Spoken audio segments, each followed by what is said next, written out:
Señor Jesús, mi Salvador, amor eterno, amor divino, ya no falta nada, lo tengo todo, te tengo a ti. Ya no falta nada, lo tengo todo, te tengo a ti.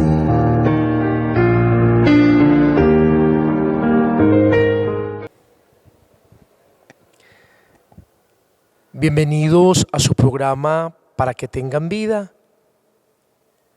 del canal comunitario Telemango, una experiencia acompañada por la parroquia Santa Bárbara en nuestro municipio.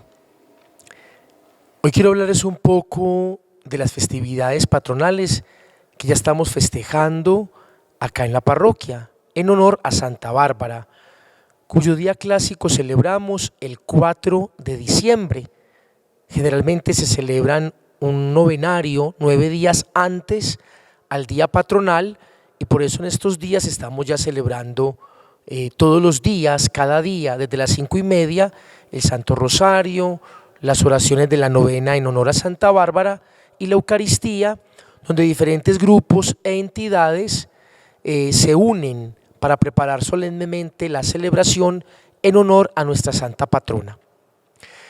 Una primera claridad: ¿qué significa un patronazgo o dedicar un templo, una parroquia, a un santo o a una santa patrona? Desde la antigüedad, desde el mundo greco-romano, los grandes templos, en la parte central del templo, lo que sería para nosotros hoy esta parte del altar, o también llamada el retablo, era el lugar donde ubicaban en la cultura griega las imágenes de sus dioses: Zeus, que luego pasará a ser Júpiter, Venus, Afrodita, según el momento cultural, fuese griego o fuese romano.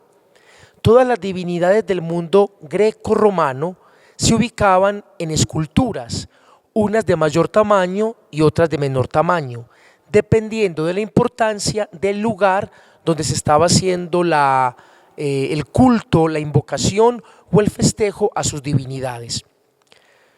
Con el nacimiento de la Iglesia Cristiana Católica, el mundo greco-romano va a ser evangelizado, cristianizado, pero muchos elementos, como es la arquitectura y el arte, más que ser destruido, va a ser absorto por la nueva cultura naciente del cristianismo.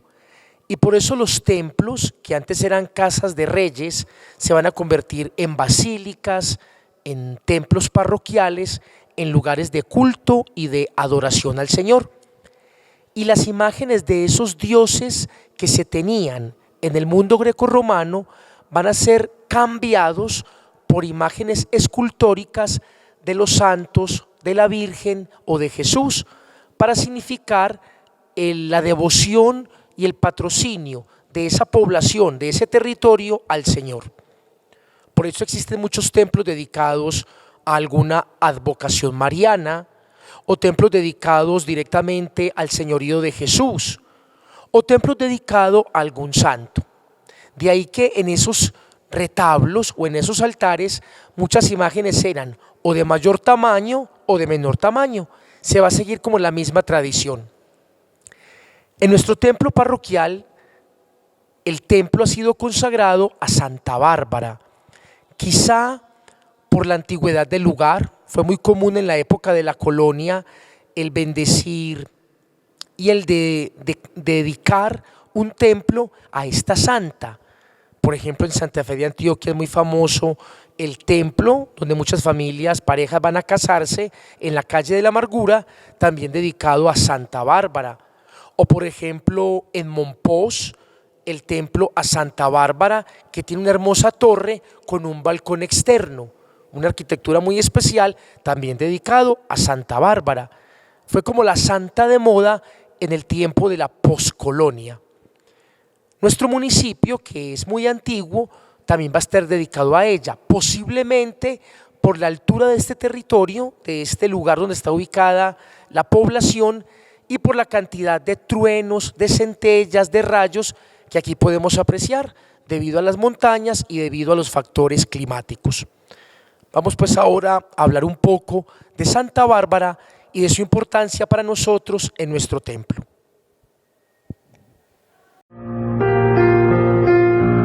Señor Jesús, mi Salvador, amor eterno, amor divino.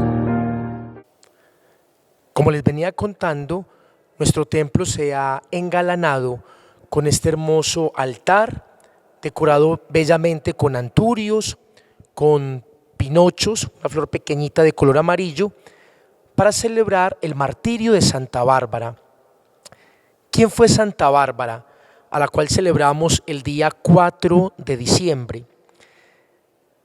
Su historia se mezcla entre la realidad y la leyenda. Debido a ello, el Papa Benedicto XVI sacó del santoral a muchos santos, entre ellos Santa Bárbara. ¿Qué significa eso? Que desde que el Papa sacó ese decreto no se pueden hacer más templos dedicados a esos santos. Por ejemplo, Santa Bárbara, San Cristóbal, no recuerdo otros nombres, pero hay un listado de santos a los cuales ya hoy, en la actualidad, no se les puede dedicar un templo o un lugar religioso, debido a que no hay un asidero histórico real. Toda su historia de santidad reposa en la leyenda o en la tradición oral de la Iglesia, pues son santos muy antiguos de los cuales no hay registro concreto en un martirologio, en un libro, una tumba, unos huesos o unas reliquias. Ese es el caso, por ejemplo, de nuestra santa patrona. Se dice que posiblemente existió más o menos finalizando el siglo II en el territorio de lo que hoy es la actual Turquía. Se cuenta que posiblemente su papá era un sátrapa. ¿Qué es un sátrapa? Un gobernante del territorio con tradición persa. O sea que su padre era pagano, no era cristiano católico y pertenecía a la cultura persa. Pero ella en secreto se va a hacer bautizar y se va a convertir en cristiana. En secreto, porque durante los primeros 4 siglos de la Iglesia, desde el año 0, por así decirlo, hasta más o menos el año 400, todo el que era cristiano y se negaba a quemar incienso delante de los dioses romanos eran llevados al martirio, bajo el imperio de los emperadores Nerón, Calígula, Diocleciano. Se dice que Bárbara era una mujer muy bonita, de familia noble, que pertenecía como a las clases altas de la época y que por la compañía de sus esclavos va a conocer del cristianismo y que decide entregar su virginidad, su castidad y su pureza al Señor. No existían comunidades religiosas, lo hacían en secreto, acompañadas por sacerdotes que en su momento les ayudaban a vivir una vida de oración. Según la leyenda, el padre de Bárbara decide entregarla en matrimonio. Y como ella se va a negar el matrimonio y le confiesa a su papá que ella se ha hecho cristiana, que es bautizada, el papá va a entrar en cólera, la va a obligar a grandes torturas, la va a llevar, por ejemplo, cuentan también en la leyenda, la va a llevar a un lupanar, a un prostíbulo, para que muchos hombres puedan acceder a ella, y va a hacer, dicen, que el cabello le va a crecer abundantemente, tapando su desnudez, y que los hombres que intentaban poseerla se van a asustar al ver aquel momento prodigioso. De ahí, por ejemplo, que la tradición de Santa Bárbara se va a convertir luego en el cuento famoso de Rapunzel. Va a ser como una adaptación de la historia de esta santa.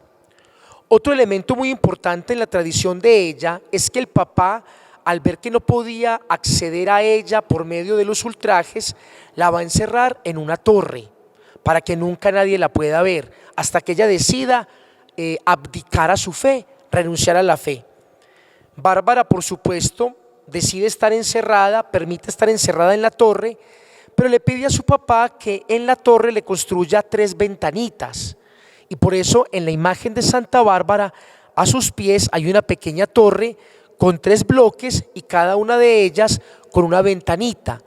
Se dice que ese signo significa la adoración que siempre tuvo Bárbara a la Trinidad, Dios Padre, Dios Hijo y Dios Espíritu Santo. Un elemento muy bello que aparece en la representación es, por ejemplo, la palma del martirio.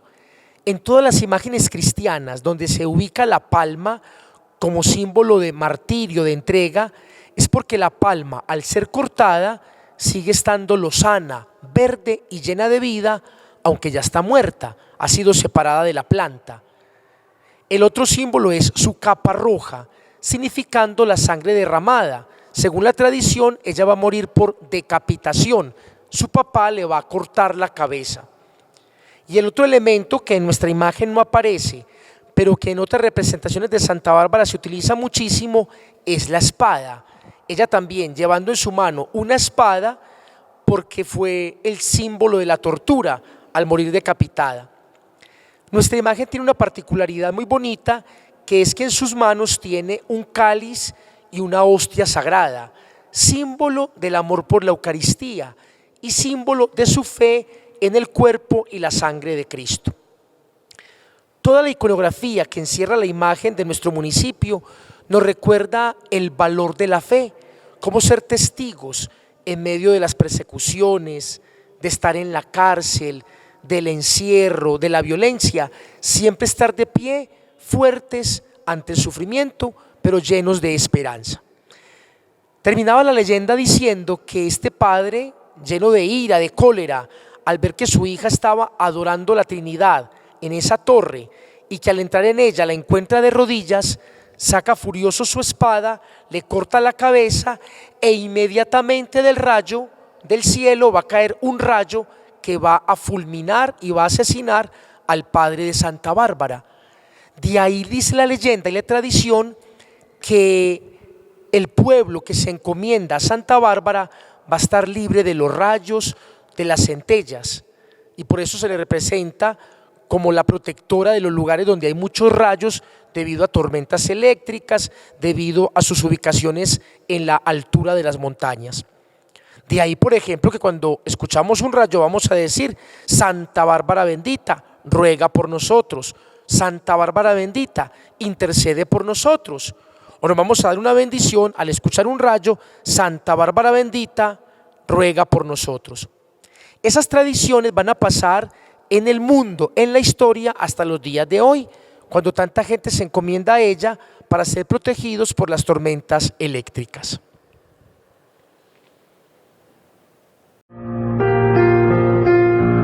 Señor Jesús, mi Salvador, amor eterno, amor divino. La imagen de Santa Bárbara de nuestra parroquia tiene aproximadamente unos 150 años, puede ser más o menos de esa época. Aunque no tiene el dato concreto de elaboración, pertenece a un taller escultórico muy famoso en la ciudad de Envigado, la familia Osorio, quizá por el señor Tomás Osorio o por su hijo Misael Osorio. Esta imagen ha sido restaurada para este año 2022 por el artista plástico David, un joven del municipio de Amagá, que bellamente ha elaborado una restauración sobre una imagen que había sido intervenida sin mucho valor artístico. La imagen es elaborada en talla en madera y representa básicamente 3 elementos del símbolo de Bárbara: la palma del martirio junto a la capa de color rojo, el cáliz con la hostia sagrada en su mano y la torre del encierro a sus pies. Todo el vestido, toda la dalmática, que es como ese delantal de color verde, ha sido elaborado en laminilla de oro, un trabajo muy dispendioso que implica el aplicar un pegante llamado sisa y luego colocar unas delgadas hojas de laminilla de oro que se aplican y luego se limpian con un pincel. Todo el color ha sido dado a través de pintura al óleo, de igual manera el rostro y las terminaciones de la imagen.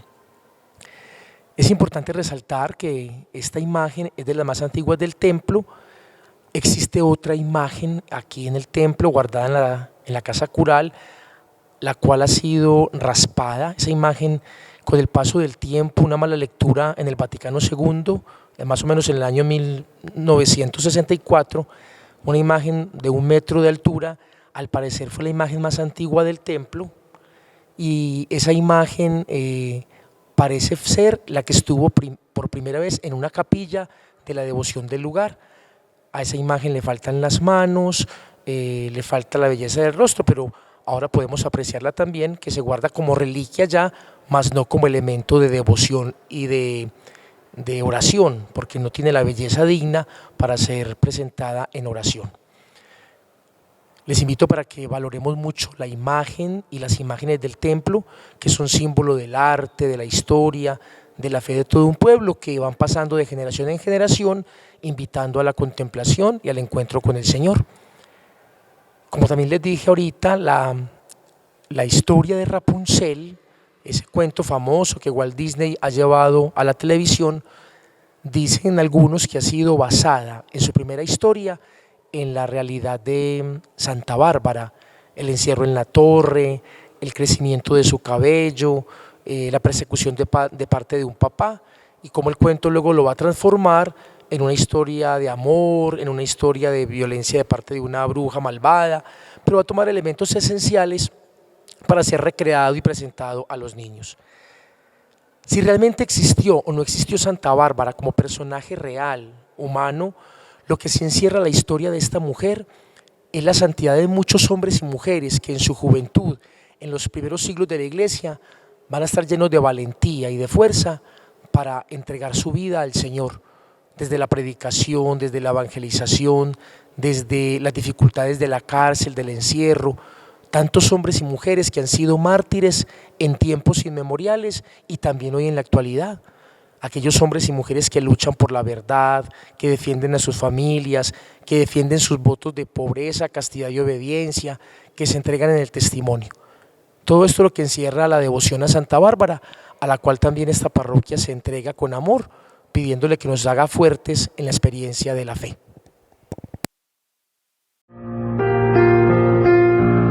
Señor Jesús, mi Salvador, amor eterno, amor divino.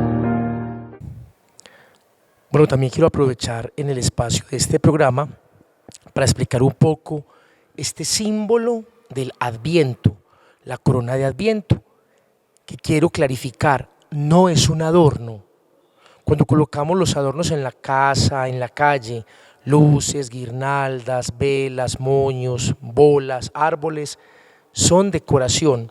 Este elemento es un símbolo que nos prepara para el tiempo de la Navidad y tiene básicamente 2 elementos.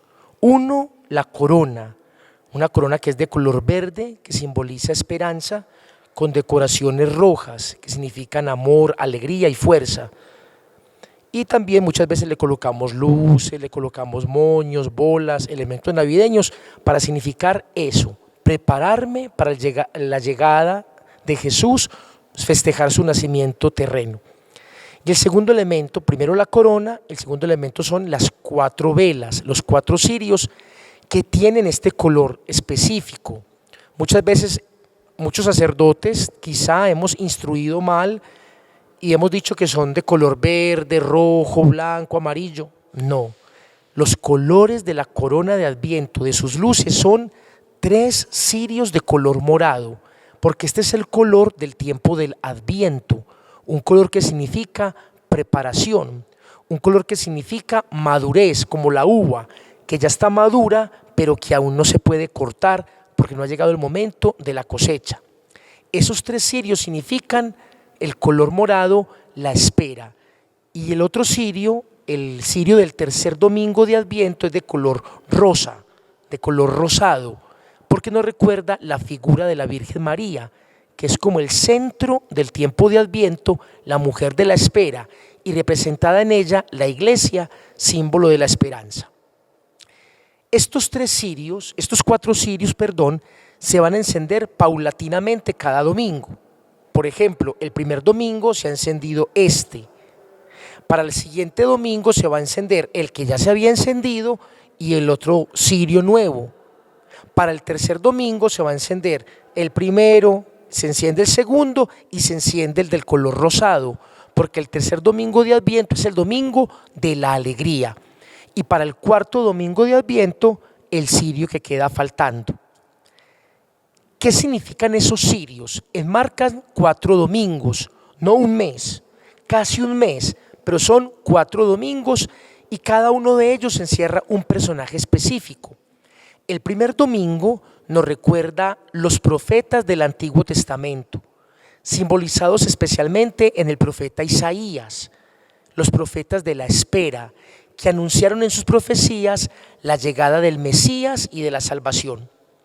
El segundo domingo tiene la figura de Juan el Bautista, aquel hombre que es como el eslabón entre el Antiguo y el Nuevo Testamento, el hijo de Isabel y de Zacarías, el hombre del desierto, el que nos señala al Cordero de Dios. Juan nos va a decir: no soy yo el Mesías, es Él es el Cordero de Dios, Él es quien quita el pecado del mundo, y yo no soy digno de agacharme ni siquiera a desatarle la correa de las sandalias. Juan Bautista, la voz que grita, que clama en el desierto. El tercer domingo es el color rosa y nos representa la figura de María. María, la mujer que en el tiempo, esa niña de Nazaret, campesina humilde, le va a decir sí al Señor. Va a disponer su mente, su corazón y su cuerpo al encuentro con el Mesías para entregárnoslo tanto en el pesebre como en la cruz. María, modelo de oración.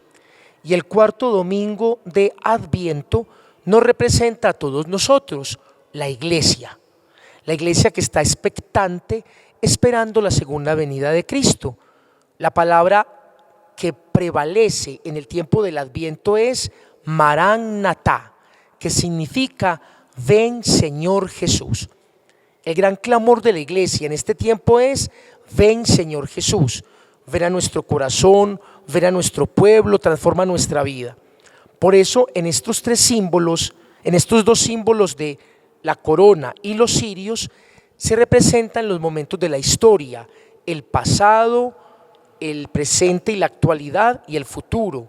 El pasado, especialmente en los profetas del Antiguo Testamento y en la figura de Juan el Bautista. El presente histórico, en ese momento en que Jesús llega a la tierra y está con nosotros a través de la figura de María, junto a Él, desde que nace hasta Pentecostés. Y luego la figura del futuro, que es el cuarto cirio, la iglesia. Nosotros ahora presentes, pero también expectantes en las futuras generaciones, esperando el juicio final, la parusía, el fin de los tiempos. Por eso que este tiempo de Adviento nos ayude a vivir esas 2 características: celebrar esa llegada terrena de Jesús que ya se dio en la historia en Belén hace unos 2000 años, pero también celebrar la esperanza, la expectativa de ese ya, pero todavía no. Saber que el Señor viene a nuestro encuentro a través del hermano, a través de la Eucaristía, a través del tiempo, a través del otro.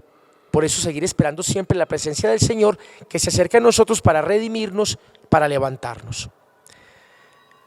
Muchas gracias por su presencia en este programa el día de hoy. Espero que sigamos atentos, vigilantes, que dispongamos en nuestra casa la corona de Adviento, que coloquemos los 4 cirios, pues, ojalá de color morado y de color rosado, y si no, del color que tengan. Lo importante es la luz. Lo vamos a encender cada vez que hagamos oración, cuando nos reunamos en familia para compartir los alimentos, para que sea un símbolo de esperar la Navidad, que es la segunda fiesta más importante de los cristianos católicos, celebrando la encarnación y el nacimiento de Jesucristo entre nosotros. Dios los bendiga y los acompañe siempre.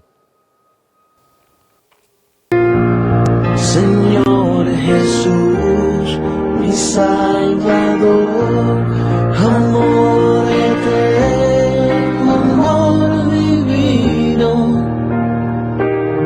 Ya no falta nada, tengo todo y tengo a ti. Ya no falta nada, tengo todo, tengo a ti.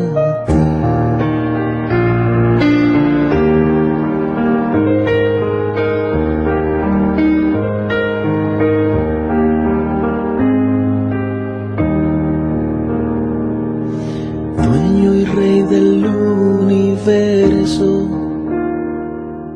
¿cómo puede ser posible que busques mi amor? Tú tan grande y yo pequeño y te fijas en mí.